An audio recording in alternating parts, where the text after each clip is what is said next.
Salut, ici la brigade de Buzz. Alors là, je suis à Obala et comme vous pouvez le voir, je suis devant le baignetariat où on accuse un monsieur de faire les beignets avec les caca. Si vous voulez savoir ce qui s'est réellement passé dans cette affaire, je vous invite à regarder cette vidéo jusqu'à la fin.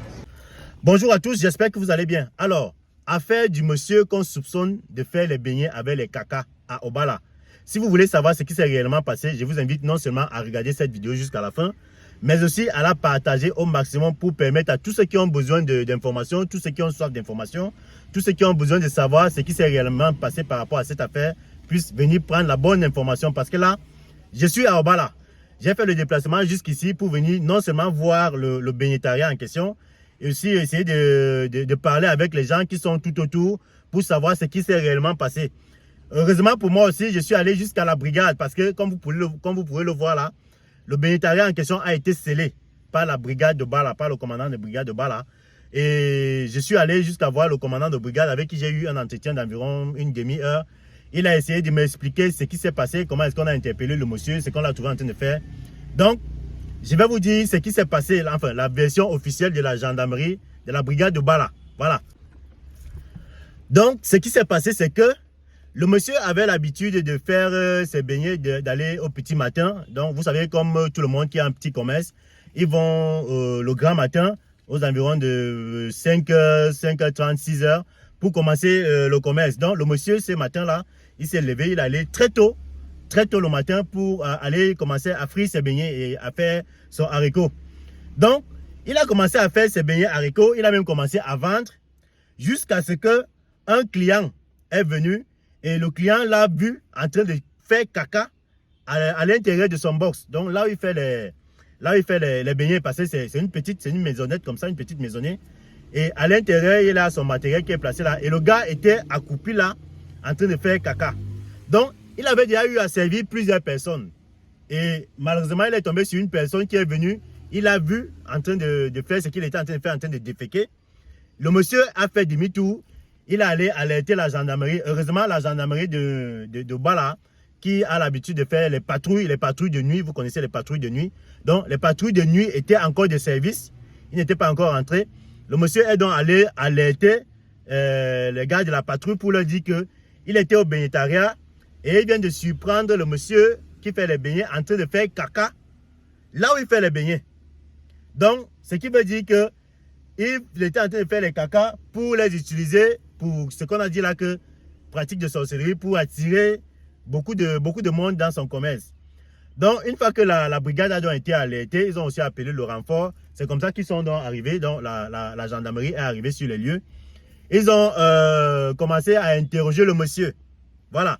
Donc, le monsieur, lui, il a fait comprendre qu'il était sous. Il était sous, ce qui fait que il n'était pas conscient de ce qu'il était en train de faire. Quand il était sous, il a ressenti l'envie de faire caca. Il s'est accroupi là, dans son local là. Il a commencé à faire caca pendant qu'il était en train de faire les beignets. Donc ça, c'est la version du monsieur.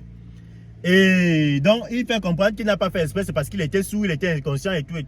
Mais on se pose quand même la question de savoir, même quand quelqu'un est sous, nous tous sommes boire le vin, même quand tu es sous, quand tu as envie de faire pipi, bien tu as envie de faire caca, tu as quand même la conscience de savoir que tu peux baisser ta fermeture ou alors tu peux chercher un coin où tu peux rapidement te mettre à l'aise, même si tu es sous. Bon, bref, ça c'est une parenthèse. Donc, ça ce sont les explications que le monsieur a données à la brigade. Il était sous, il n'était pas conscient. C'est un peu ça. Donc, après ces explications, les gendarmes l'ont arrêté, on l'a amené à la gendarmerie pour l'entendre. Et même là-bas à la gendarmerie, le gars a continué à donner la même version, comme quoi il était sous.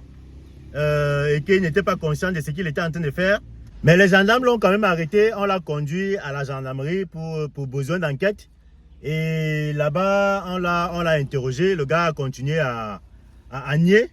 Il a continué à nier qu'il était sous, il n'a pas fait exprès, il n'a pas l'habitude de faire ça. Donc, les motifs pour lesquels il a été interpellé, en fait, le premier motif, c'est pollution. Deuxième motif, tentative d'assassinat. Bon, le commandant m'a fait comprendre qu'on parle de tentative d'assassinat parce que quand tu mènes une activité comme ça, si c'est que les gens viennent manger chez toi et que tu fais caca là, les gens peuvent attraper le choléra. Voilà. Et tout le monde sait, enfin, on sait que rares sont les gens qui survivent. Je crois qu'on ne survit même pas du choléra. Donc, si c'est que quelqu'un vient attraper le choléra parce qu'il est venu manger les choses comme ça chez toi, c'est une tentative d'assassinat. Voilà.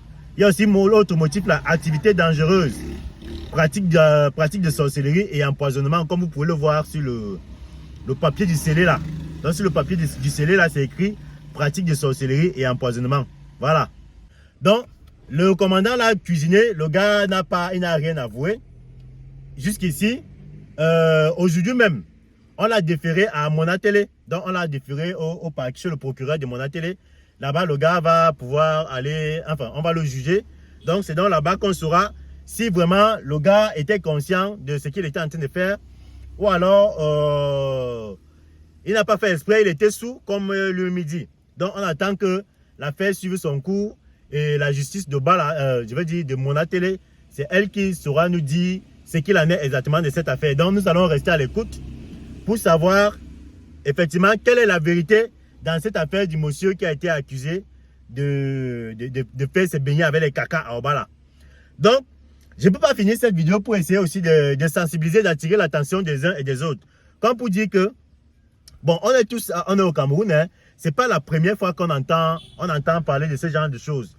De tous, partout où on a grandi, dans les petites villes, même dans les grandes villes du Cameroun, il y a toujours eu des commentaires allant dans le sens où certaines personnes qui font les beignets bouillis haricots là, si ce sont les femmes, parfois certaines femmes qui utilisent souvent, parfois les serviettes hygiéniques déjà utilisées, qu'elles mettent dans le haricot, dans la bouillie pour faire leur pratique là que moi je ne maîtrise pas, afin d'attirer les clients. Donc, si tu vis au Cameroun, tu ne peux pas vivre au Cameroun sans avoir déjà suivi ce genre de commentaires quelque part dans un végétarien de la place où on soupçonne le monsieur ou bien la dame de ce genre de pratiques-là. Parfois, ils prennent leurs sous-vêtements déjà portés, ils mettent dans la bouillie, ils tournent, ils remuent. C'est parce que j'ai un peu oublié, parce qu'il y avait une autre affaire qui avait aussi suivi comme ça. Là, on a arrêté une dame là dans une ville. C'était pas Yaoundé, c'était pas Douala, c'était dans une petite ville. Où on a attrapé une dame qui avait pris son sous-vêtement. Elle a mis ça dans la bouillie et que c'est ce sous-vêtement-là qui faisait en sorte qu'elle ait la clientèle, que son commerce puisse bien marcher, qu'elle puisse beaucoup vendre. Donc, j'attire l'attention de tout le monde comme pour dire que c'est vrai que ce n'est pas écrit sur le visage de quelqu'un que cette personne fait les pratiques de sorcellerie pour pouvoir attirer les clients chez lui. Mais il faut quand même qu'on reste vigilant. Je ne sais pas si on doit instaurer un système où, avant de consommer, avant de s'abonner à un végétarien, il faut peut-être s'assurer que la personne en question ne fait pas ce genre de choses. Mais comment est-ce qu'on va alors s'assurer que la personne ne fait pas ce genre de choses? Est-ce que tous les jours, on va souvent peut-être prendre la cuillère, on commence à remuer sa bouillie, son haricot pour voir s'il n'y a rien dedans? Est-ce qu'avant de venir ouvrir son commerce, on doit mettre des gardiens derrière lui pour surveiller que il fait son commerce honnêtement sans avoir besoin de faire ce genre de pratiques? Est-ce que... Bon, comme pour dire que nos vies sont vraiment en danger. C'est vrai qu'il y a un adage où les gens disent là que l'homme noir ne meurt pas de saleté, mais tous ceux qui font ce genre de pratiques, sachez que à l'ère des réseaux sociaux, vous serez tous affichés. Tous ceux qui font ce genre de pratiques, sachez que de nos jours, les choses comme ça ne se cachent plus. Si on t'attrape en train de faire ça, c'est qu'il tu seras affiché, tu seras arrêté, tu seras condamné.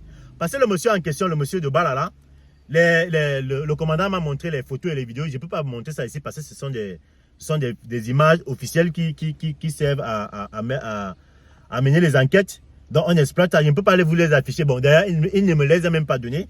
Il m'a juste montré ça.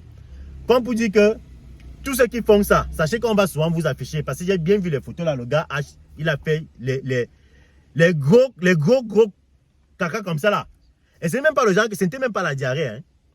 Parce que quand c'est la diarrhée, on peut dire qu'il était précis, c'est ta copine là, il a commencé à faire. C'était même pas la diarrhée, ce sont les cacas normaux, les gros cacas durs là. Voilà.